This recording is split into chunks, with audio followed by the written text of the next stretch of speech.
గురుగారు, దక్షిణ కాళి, భద్రకాళి మధ్య వ్యత్యాసం ఏమిటి? ఈ రెండు రూపాలు కలిసి కాళికాదేవి యొక్క మహాకాళీ తత్వాన్ని ఎలా వ్యక్తపరుస్తున్నాయి? కాళికాదేవి అని అంటే అమ్మవారి శరీరంలోంచి పుట్టుకొచ్చినటువంటి దేవతే. కాకపోతే ఈవిడ భయంకరంగా కనిపించేటువంటి దేవత. నల్లగా బాగా భయంకరంగా, కాళము అంటే నలుపు, భయంకరమైన దేవత. ఈ కాళికాదేవిలు ఇద్దరుగా మనకి ఈ వాంగ్మయంలో మనకు కనిపిస్తారు.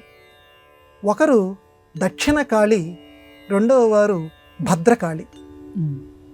దక్షిణ కాళిని ఆరాధించినటువంటి వారు రామకృష్ణ పరమహంస. కలకత్తాలో ఆయన గుడిలో అంటే భయంకరమైనటువంటి ఆకారం అమ్మ ఆ దక్షిణ కాళి. అలా నాలిక బయట పెట్టి ఉగ్రమైనటువంటి చూపులు చూస్తూ చాలా ఉగ్రంగా ఉంటుంది ఆవిడ. అంటే రాక్షసులకి అలా కనపడితేనే వాళ్ళు లొంగుతారు. అందువల్ల అంతటి భయంకరమైనటువంటి దేవత దక్షిణ కాళి. అంటే మొత్తం సర్వనాశనం చేయగలిగినటువంటి శక్తి. మళ్ళీ సర్వనాశనం అంటున్నారు ఏంటండి? సర్వనాశనాన్ని కోరుకునే శక్తి ముందు మనం నమస్కారం చేయటం ఏంటంటే, మనలో కొన్ని దుర్గుణాలు ఉన్నాయి.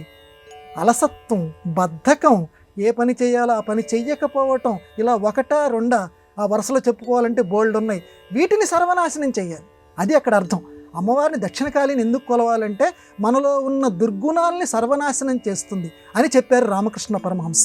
అందువల్ల దక్షిణకాళిని ఆరాధించేటువంటి వారు దానిని దృష్టిలో పెట్టుకొని దక్షిణకాళిని ఆరాధిస్తారు. ఇక రెండవది అమ్మవారు భద్రకాళి.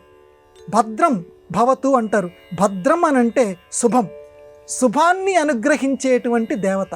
ఈవిడ ఈ భద్రకాళి చాలా సౌమ్యాకారంలో ఉంటుంది. ఈవిడ కూడా కాళికా దేవతే.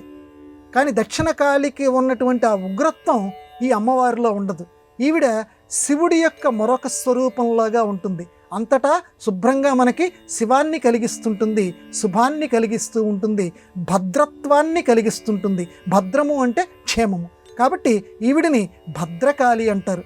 ఈవిడ పాజిటివ్ ఎనర్జీ, ఆవిడ డిస్ట్రక్టివ్, నాశనం చేసేటువంటి శక్తి.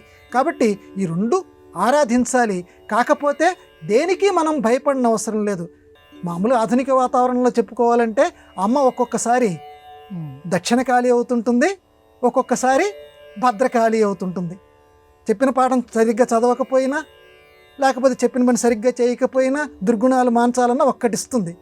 అప్పుడు అమ్మ దక్షిణకాళి. అదే అమ్మ చాలా దగ్గరికి తీసుకుంటుంది ప్రేమగా, భద్రకాళి. అందువల్ల ఇద్దరు అమ్మలే. ఇద్దరిని ఆరాధించి ఈ పవిత్రమైన కార్తీక మాసంలో మనం శుభాలని పొందేదము గాక.